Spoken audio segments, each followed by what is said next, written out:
Alors, Electra lance deux offres d'abonnement. Et Automobile Propre en parle. Étonnant. Alors, je suis assez surpris parce que c'est ChargeMap, Automobile Propre au final.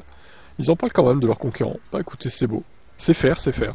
Pour se démarquer, il promet l'abonnement le plus abordable du marché des zones urbaines et périurbaines, avec comme objectif de permettre aux automobilistes en itinérance d'accéder à des bornes ultra rapides au prix d'une recharge à domicile.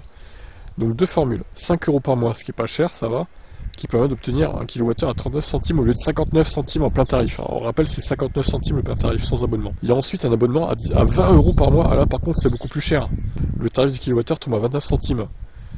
Ouais, là, c'est moins bien parce que, au final, 20 €, faut quand même y aller pour le rentabiliser. Hein. Pour rappel, sans abonnement, le kWh est facturé 49 centimes. Alors, je suis pas sûr de ça. Il me semble que c'est 59, hein, du coup. J'avais vu passer ça, mais dites-moi si je me trompe, peut-être. Electra dit ainsi que la formule à 4,99 € est rentable en une charge. Celle à 20 € l'est en deux charges. Mais non, c'est pas possible. Deux charges. Faut arrêter. Non, non, non, c'est mensonger, ça. Non, non. L'autre à 4,99, je veux bien une charge, ouais, encore. Mais vous savez, pourquoi c'est mensonger déjà? Parce que si c'était à 10 balles, encore je dis pas. Mais là, c'est 5 fois plus cher. Enfin, c'est 4 fois plus cher, on va dire. Donc c'est 4 charges minimum. C'est pas 5 charges, en fait. C'est pas 2 charges, je veux dire. Bon, après, le prix au kilowattheure est moins élevé, mais même, enfin, je veux dire, c'est pas possible. Ça peut pas être 2 charges. Il faudrait calculer, si vous avez le temps de calculer, faites-le, mais selon votre voiture. Après, ça dépend de la voiture que t'as aussi. Effectivement, hein, la batterie que t'embarques. Hein. Selon l'opérateur, un automobiliste qui fait 20 000 km par an pourrait faire jusqu'à 660 € d'économie dans l'année. Mais outre les grands rouleurs, Electra veut aussi séduire les automobilistes qui n'auraient pas la possibilité de se charger à domicile.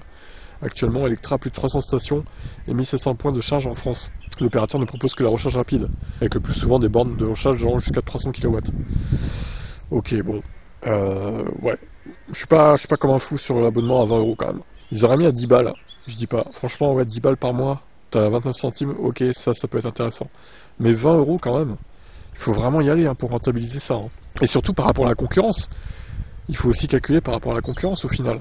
Quand je vois des IE Charge, alors certes ils sont pas partout IE Charge, ils sont peut-être pas dans l'Est et dans le Sud-Est, mais quand même, c'est 25 centimes sans abonnement.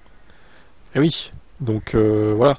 Alors certes c'est dans des endroits paumés, je suis d'accord, mais quand même, l'offre est pas si compétitive que ça, Electra, hein, je trouve. Hein. Alors évidemment, il y a plein de youtubeurs qui sont sponsorisés par eux qui vous diront le contraire. Mais moi, je suis sponsorisé par personne, donc j'ai liberté de ton, on va dire. Et pour moi, c'est pas terrible, quoi. Ils ont fait un effort, mais c'est pas non plus la panacée par rapport à la concurrence, je trouve. C'est mon avis, en tout cas. Ciao.